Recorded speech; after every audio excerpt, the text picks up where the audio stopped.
Всем привет, дорогие друзья, меня зовут Алексей и вы на канале Mechanism One, где я рассказываю о различных инженерных делах простым и понятным языком. Это вторая часть серии истории американской мечты. В первой части мы с вами разобрались, почему Америка сделала свой выбор в пользу частной застройки. Сегодня мы будем разбираться в вопросах зонирования и правах собственности. Ну а в следующей части уже непосредственно в архитектурном плане районов. Не забывайте подписываться на канал и делиться этим видео с любознательными друзьями. Подписывайтесь на мой инстаграм и ЖЖ, ссылки в описании. Поехали!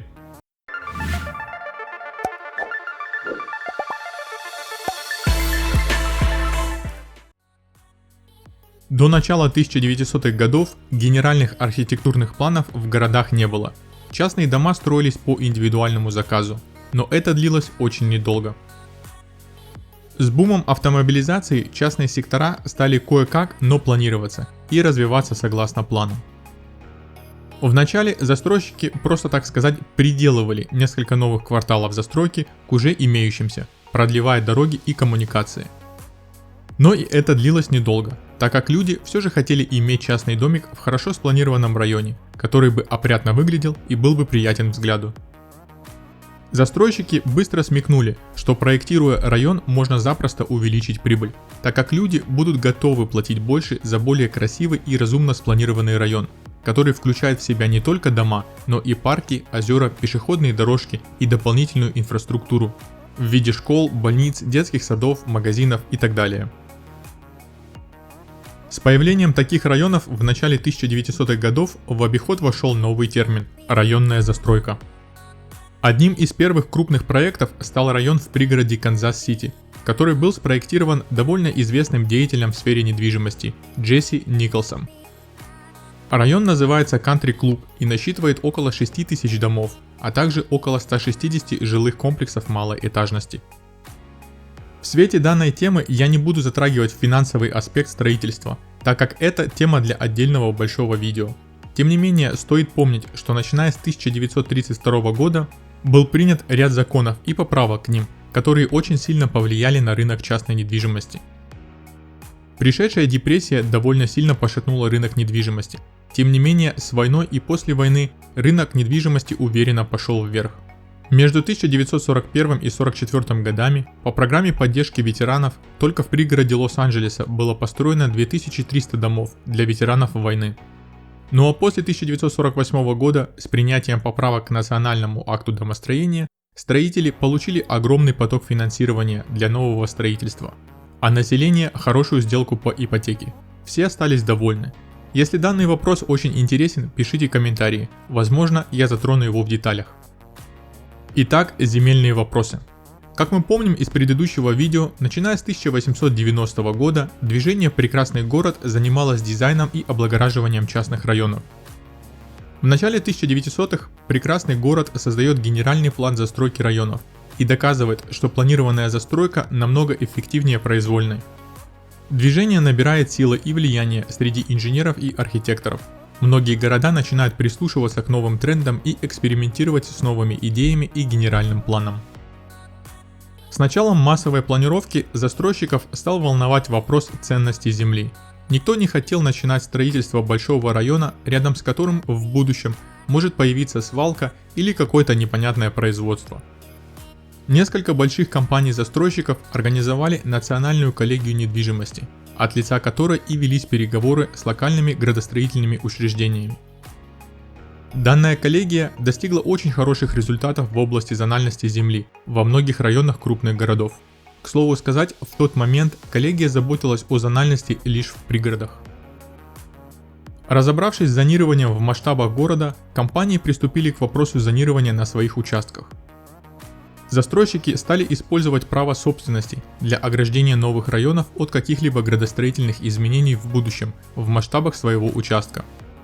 Дело в том, что застройщики покупают огромные участки земли для застройки, и часть из купленной земли будет перепродана или сдана в долгосрочную аренду более мелким застройщикам.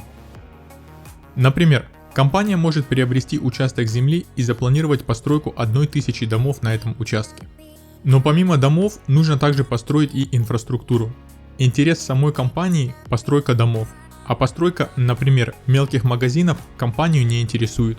Таким образом, небольшие участки земли, на которых запланирована постройка магазинов, могут быть перепроданы другим компаниям. Но застройщик на правах собственника ограничивает застройку на данных участках строго под то, что было запланировано. То есть, во-первых, мелкая компания, которая приобрела данный участок, может построить на нем только магазины, согласно генеральному плану.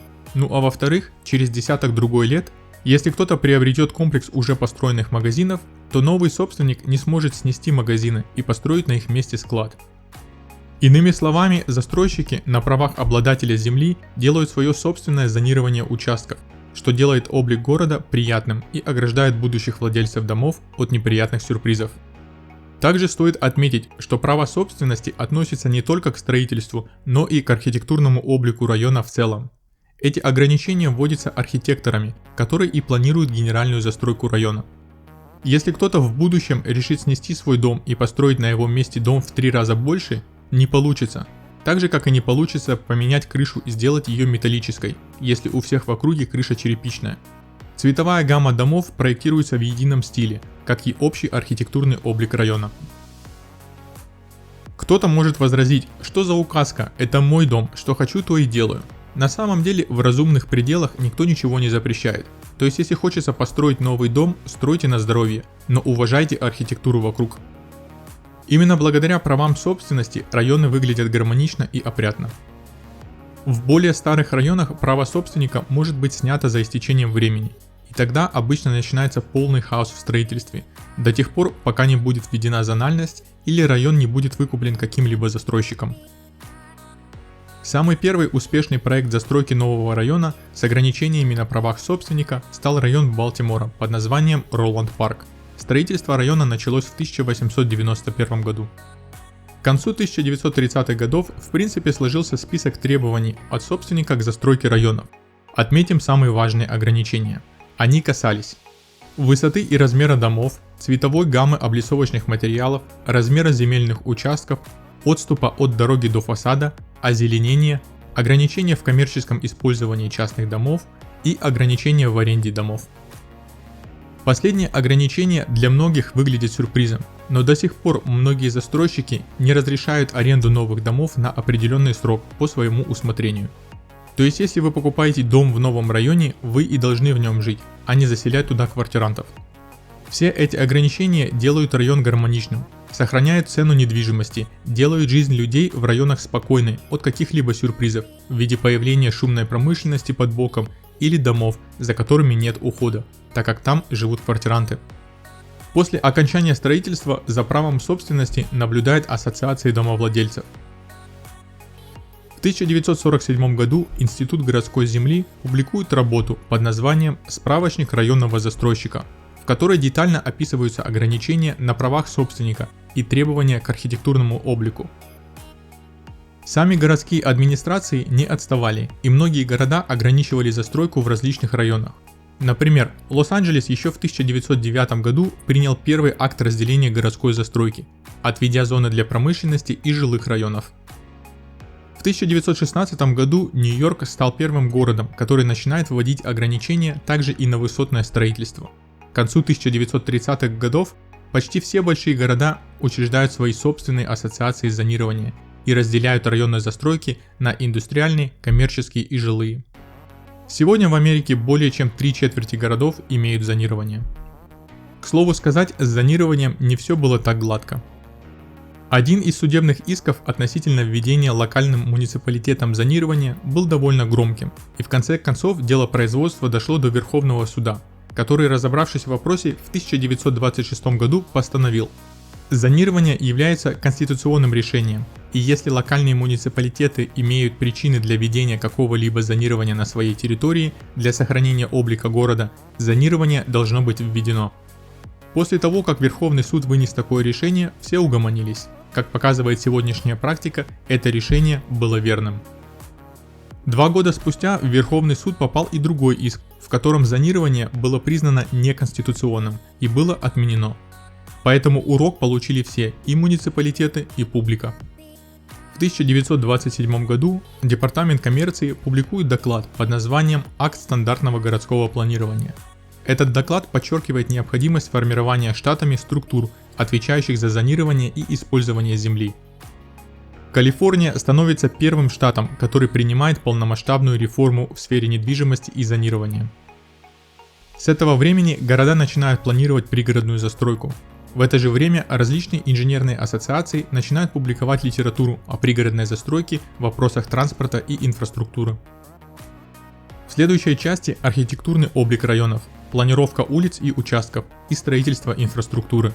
Это будет интересное видео для любителей схем и инженерных картинок. Их будет очень много.